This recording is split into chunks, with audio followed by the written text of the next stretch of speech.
Bonjour et bienvenue dans cette nouvelle vidéo dans laquelle nous parlons des choses qui choquent quand on est nouveau dans un pays étranger. Imagine, tu passes des mois à préparer ton départ, les documents, les entretiens, Campus France, les lettres de motivation, les économies de toute une famille. Et finalement, le jour arrive, tu montes dans l'avion. Dans ta tête, il y a une seule phrase qui tourne. Ma vie va changer.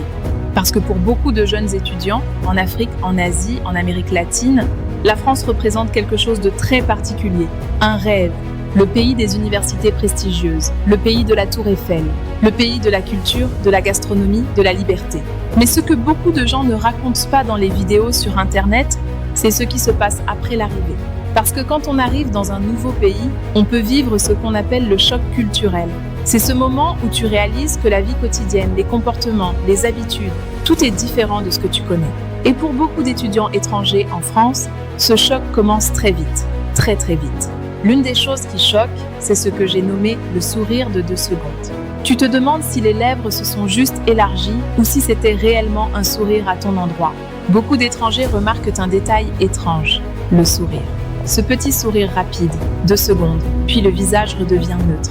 Pour certains étudiants africains, ce type de sourire est difficile à comprendre. Parce que dans beaucoup de cultures africaines, quand quelqu'un te sourit, c'est un vrai sourire, un sourire chaleureux, un sourire qui veut dire « je suis content de te voir ». Mais en France, ce petit sourire rapide peut simplement vouloir dire « je suis poli » et c'est tout. Pour quelqu'un qui vient d'un environnement très chaleureux, cela peut donner l'impression que les gens ne s'intéressent pas à toi. Le choc du campus. Le deuxième choc arrive souvent à l'université. Beaucoup d'étudiants étrangers imaginent l'université française comme dans les films, des campus magnifiques, des étudiants qui discutent dans les jardins, des groupes d'amis qui se rencontrent facilement. Mais la réalité peut être très différente. Dans certaines universités, les amphithéâtres sont énormes, 200, 300 étudiants, parfois plus. Et le professeur parle pendant 2 heures, puis tout le monde part, sans discuter, sans interaction. Et pour un étudiant étranger qui vient d'arriver, cela peut être très isolant. Les groupes de travail fermés. Un autre phénomène que beaucoup d'étudiants racontent, ce sont les groupes déjà formés. Dans certaines classes, les étudiants français se connaissent déjà. Ils ont fait le lycée ensemble, ou ils viennent de la même région. Ils arrivent donc avec leurs amis. Et quand les professeurs demandent, formez des groupes pour l'exposer. Les groupes se créent immédiatement. Les amis se regroupent, les camarades habituels se choisissent. Et parfois, l'étudiant étranger se retrouve seul. Un étudiant sur Reddit racontait son expérience. Il expliquait qu'il essayait de parler aux autres étudiants, mais qu'il restait entre leurs groupes habituels et qu'il se sentait complètement ignoré dans la classe. Et ce sentiment, beaucoup d'étudiants internationaux l'ont vécu. La solitude est l'un des plus grands chocs de l'expatriation. En quittant ton pays, tu quittes ton réseau, ta famille et tes amis. Dans un nouveau pays, tout doit être reconstruit et cela prend du temps. Parfois, on passe des semaines sans vraie conversation. Même faire les courses devient étrange. Dans certains pays africains, les marchés sont vivants, on parle, on négocie. Mais dans les supermarchés français, tout est silencieux. Les gens prennent leurs produits et repartent sans un mot. Et puis, il y a le manque de la nourriture traditionnelle. C'est l'un des chocs les plus personnels. Le ndolé, le mafé, le thieboudienne, ces plats qui font partie de notre identité et qui nous manquent tant. Alors on change d'alimentation, on mange des pâtes ou des sandwichs, mais c'est aussi un choc émotionnel. Parce que la nourriture, c'est bien plus que manger, c'est une partie de qui nous sommes. Le choc financier. Beaucoup d'étudiants découvrent aussi une autre réalité. Le coût de la vie. Même si la France offre des avantages pour les étudiants, les dépenses quotidiennes peuvent vite s'accumuler. Nourriture, transport, téléphone, loisirs. Souvent plusieurs centaines d'euros par mois. Et pour certains étudiants étrangers, chaque euro compte. Parce que l'argent vient parfois des parents, d'un prêt ou d'économie familiale, cette pression financière peut devenir très lourde. Le choc du travail étudiant. Beaucoup d'étudiants doivent travailler. Restaurant, livraison, nettoyage, magasin. Et parfois les conditions sont difficiles. Certains témoignages racontent que des étudiants étrangers travaillent bien plus que les heures autorisées ou sont payés moins que le salaire minimum parce qu'ils ont peur de perdre leur emploi ou parce qu'ils ont besoin de payer leur loyer. Mais malgré tout, malgré la solitude, malgré les difficultés, malgré les moments de doute, beaucoup d'étudiants étrangers continuent parce qu'ils savent pourquoi ils sont venus, pour leurs études, pour leur famille, pour leur futur. Et avec le temps, beaucoup finissent par trouver leur place, petit à petit. La résilience mène à la réussite. Fin du témoignage. Quand on arrive dans un pays étranger, on pense que les plus grandes difficultés seraient les études, les examens, les devoirs, les projets. Mais très vite, on comprend que le vrai défi n'est pas seulement académique. Le vrai défi, c'est la vie quotidienne. Parce que vivre dans un nouveau pays ne signifie pas seulement apprendre dans une université. Cela signifie apprendre une nouvelle manière de vivre. Et parfois, cette manière de vivre peut être déroutante. Abordons maintenant le sujet des discriminations subtiles. Au début, on ne veut pas y croire.